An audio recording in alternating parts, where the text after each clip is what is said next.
2 दिन की इतनी बड़ी सेलिंग एफआईएस की क्या दर्शाती है और बाजार के लिए क्या मायने है इसके? या ये क्या दिखाती है, ये इस बात पर डिपेंड करता है कि आप क्या देखना चाहते हैं। ओके, दिखाने के लिए बहुत कुछ दिखाती है। दिखाने के लिए ये दिखाती है कि देखिए 2 दिन में 20,000 करोड़, और जिस दिन बेचने आएंगे ना तो हवा टाइट हो जाएगी। यस, ये दिखाती है।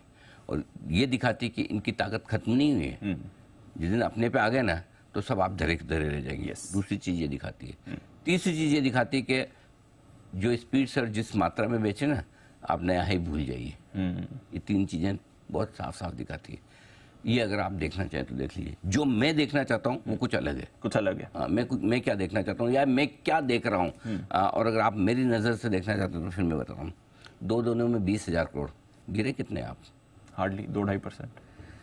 परसों का है 21,850 है और कल का लो 21,285, 850 यानी 300 मान लीजिए, करीबन 550 पॉइंट।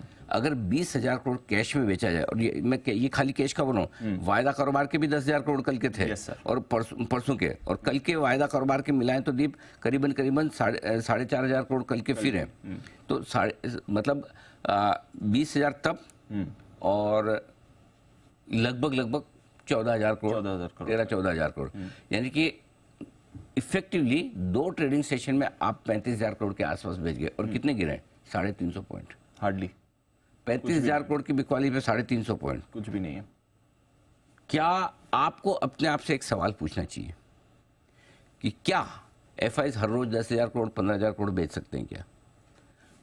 उसके सामने एक सवाल आपको यह भी पूछना चाहिए, क्या हर रोज हम 10-15,000 करोड़ खरीद सकते हैं क्या? और दोनों का जवाब ना है। ना है, दोनों का ना है। तो ये एक्सेप्शनल सिचुएशन है।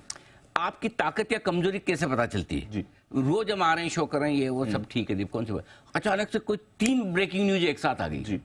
और उन 3 ब्रेकिंग न्यूज को मैंने कैसे हैंडल किया? राइट, ये आपकी मेरी capability as an anchor. Absolutely, बिल्कुल बिल्कुल। अगर 2 ट्रेडिंग सेशन एफआईज 35,000 करोड़ के बेच के जाते हैं तो हमारे लोकल इन्वेस्टर्स किस तरह से हैंडल कर रहे हैं? हाँ ये उनकी ताकत है जी।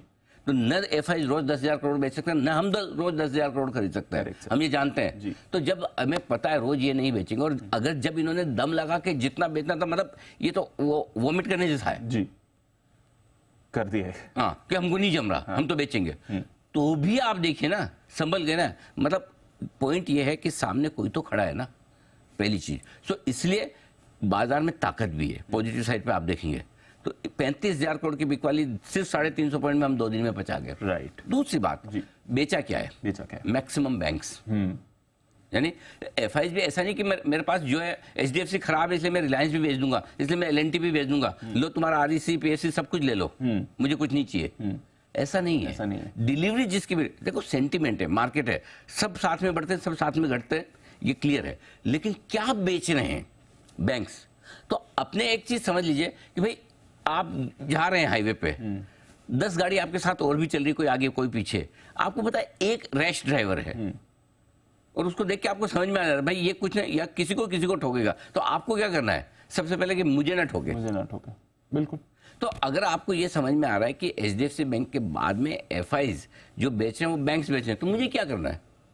मैं लूंगा तो दूसरा कुछ लूंगा, उधर से समझ जाओ, मैं दूसरा कुछ ले लूंगा। जहां पे मुझे डर है, जहां पे सप्लाई आ सकती है, मैं वहां ना जाऊं।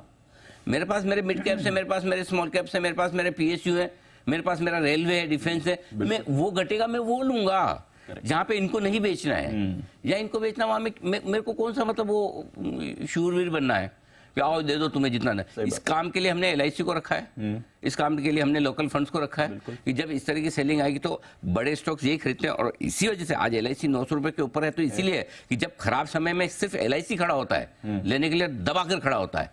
और ब्लू चिप तो कभी बिके एलआईसी के सामने, एलआईसी के मुंह में पानी आता है, इसलिए आज उनके पोर्टफोलियो में इतनी जबरदस्त तेजी दिख रही है आपको। करेक्ट। सो आई थिंक दूसरी चीज ये है कि जो बिक रहा है उससे थोड़ा सा दूर हो जाए।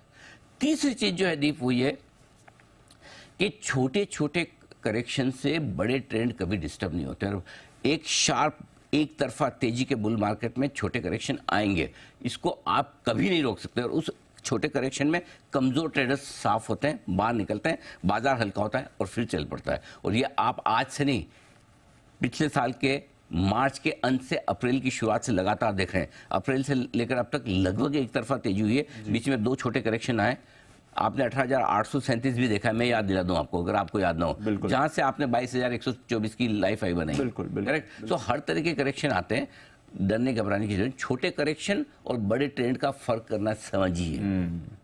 इन छोटे करेक्शन में बड़े ट्रेंड के साथ रह के आपको खरीदारी करनी है। करेक्ट, ये है। सो इसलिए of course I am not happy with FI selling. हम भी नहीं चाहते अगर हमारा प्लेन दोनों इंजन के साथ जोर से उड़े तो मजा लगे। ज्यादा ऊंचा उड़ सकता है, ज्यादा रफ्तार से उड़ सकता है, लेकिन नहीं है। अगर मेरे पास एक इंजन है तो क्या नीचे बैठ जाऊं? नहीं ना, क्रैश लैंडिंग कर लूं? ऐसा कुछ नहीं हुआ है। डरने घबराने की जरूरत नहीं, अलर्ट रहे, सावधान रहे। और इसकी बात मैंने जनवरी सीरीज की शुरुआत में पहले से आपको बोली है, ये सीरीज बहुत पैसा नहीं बना के देगी। हिस्टोरिकली 5 साल से ये सीरीज 1 से 2% नेगेटिव रही है। जो पैसा आपने दिसंबर में नवंबर में बनाया एक तरफा तेजी में, वो नहीं होगा। सीरीज हैवी थी, एफआईएस की लॉन्ग पोजीशन ज़्यादा थी। फर्स्ट हाफ में घटना है या सेकंड हाफ में घटना है ये तो आप डिसाइड नहीं कर सकते, लेकिन ओवरऑल इस सीरीज में पैसा बनना थोड़ा सा मुश्किल है।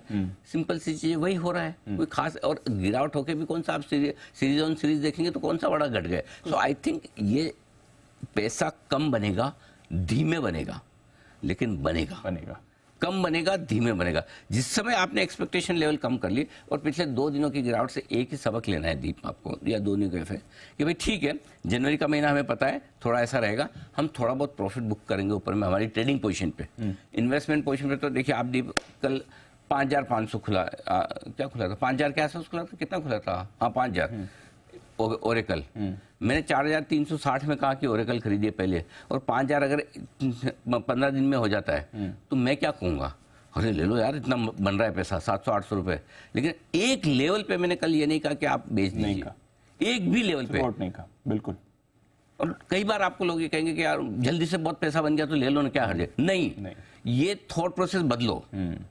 जल्दी से पैसा ज्यादा बन गया ना तो लॉन्ग टर्म सोचो, टाइम वाइज रखो। और अगर कल आपने टाइम वाइज देखा तो 9.5 और 3.5 के बीच में क्या फर्क होता आप समझ सकते हैं। 25% एक दिन, 25% कमाने में 2 साल लग जाते हैं, 3 साल लग जाते हैं, नहीं आता रिटर्न। सो इसलिए मैं बोल रहा हूं कि अभी भी कुछ भी नहीं बदला है, कुछ भी नहीं बिगड़ा है। हल्के फुल्के झटके लगेंगे। अगर आपको कल और परसों 2 दिनों के बिकवाली से ये लगा कि बाजार का बुल रन खत्म हो गया है, तो फिर आप गलत प्रोफेशन में हैं। आप गलत प्रोफेशन में। और छोटी छोटे करेक्शन बड़े ट्रेंड को डिस्टर्ब नहीं करते। नहीं, इसको ट्रेंड रिवर्सल कहा जाता है, न ट्रेंड बदलना कहा जाता है। ये बड़ा ट्रेंड ही है जो तेजी का है। इस बड़े तेजी के ट्रेंड में छोटे मोटे करेक्शन आएंगे। इस करेक्शन को आपको एंजॉय करना है और पैसा लगा। कल क्यों HDFC bank short blast SIP का है? कल क्यों आपको मैंने कहा कि हर 500 पॉइंट पे निफ्टी लीजिए? लीजिए ना, क्या दिक्कत है? कोई दिक्कत नहीं। हर 500 पॉइंट पे आप बैंक निफ्टी भी लीजिए, कोई दिक्कत नहीं। ऐसा थोड़ी बैंकों में भी सब में ताला लग गया, ऐसा कुछ नहीं हुआ है। सो हल्का फुल्का एक लोन ग्रोथ आपका कम आ गया जो एक्सपेक्टेड भी था। अब हमने ही उम्मीद ज्यादा लगा ली कि भाई मैं आपको बोलूं कि दीप चलो आप तो जल्दी चलना है एयरपोर्ट भगाओ। मैं सोच रहा हूँ दीप तो 150 की रफ्तार से चलाएगी गाड़ी और दीप 125 भी चला रहे हैं, फिर भी मैं तो दुखी हूँ। हाँ मुझे ज्यादा चाहिए। सो इसलिए हमारी एक्सपेक्टेशन अगर ज्यादा है तो क्या। सो कुल मिलाकर इन्वेस्टर्स को कोई डरने घबराने की जरूरत नहीं, और यही हमारा काम है। हमारा काम डराना नहीं, आपका कॉन्फिडेंस देने का है, आपको संभालने का है, आपके इन्वेस्टमेंट की पोजीशन को। अगर आप ये सोचें कि मैं एकदम टॉप पे 22,124 पे मैं ही बेचूंगा और 21,285 पे मैं ही लूंगा, तो ये तो काम फिर आप कर पाए तो न मुझे सुनने की जरूरत है न किसी और को। जी, फिर तो आप करिए, फिर तो आप द बेस्ट हैं। सिंपल चीज, फिर तो हमें भी आपको सुनना चाहिए। ईमानदारी की बात तो यही है। लेकिन एक आध बार हो जाए, शायद आप ऊपर में बेच दें तो नीचे में न ले पाए, नीचे में ले ले तो ऊपर में टॉप में न बेच पाए, और एक आध बार अगर दोनों कर भी लें तो लाइफ में एक आध बार ही होगा, जरूरी नहीं हर बार। हाँ, वो हमारे इतने सालों का एक्सपीरियंस हमें ये बताया कि हर बार कोई नहीं कर सकता, हम भी नहीं कर सकते। सो इसलिए रैशनल रहें, डरे नहीं, घबराए नहीं। कोई बड़े ट्रेंड में किसी तरह का बदलाव नहीं। एक चीज ध्यान रखो सिर्फ कि भाई आपको इतना बड़ा डोज मिला है, उसके बावजूद बॉडी आपकी रेस्पॉन्ड कर रही, रिकवर करी। कई बार होता है ना एंटीबायोटिक, आज तो सरकार ने भी बोल दिया एंटीबायोटिक ज्यादा मत खाया करो भाई, खिलाओ मत। तो एंटीबायोटिक का इतना बड़ा डोज आपको लगाया है, उसके बावजूद आपकी बॉडी रेस्पॉन्ड कर रही है, तो ये बड़ी चीज है। 35,000 करोड़ सप्लाई आप झेल गए 2 दिनों में। किस बात के कमजोर हो आप? खड़े हो? कौन बोलता है कमजोर हो आप? अपने आप पे कॉन्फिडेंस रखो। अगर आप 3 दिन खड़े रहे ना, एफआई बेचना बंद करके ये खुद आएंगे। फिर बोल रहा हूं, तेजी में तो हमेशा बोलता हूँ, आज मंदी में बोल रहा हूँ आपको फिर से, कहाँ जाएंगे? यहीं आएंगे।